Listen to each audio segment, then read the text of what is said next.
How to look at Snapchat memories. Hi everyone, welcome back to our channel.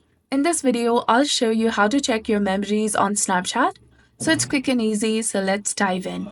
First of all, you have to open the Snapchat application on your mobile device and make sure that you're logged in with your specific account.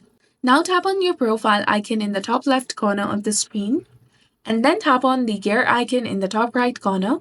Scroll down to find Memories under the Privacy and Control section. Tap on it. Make sure that the memories and save destinations are toggled on.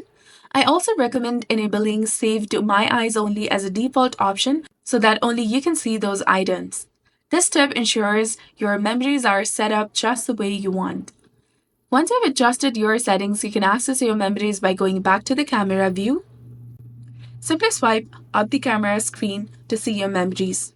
Here you can find items like camera roll, stories, and my eyes only. So by scrolling through, you can view various items from your camera roll or other content that Snapchat suggests for your story. So if you want to access your my eyes only section, just swipe up to it and then enter your password to see the exclusive photos and videos stored there. So if you found this guide helpful, please consider leaving a like and subscribing to our channel. Thanks for watching. See you in the next one.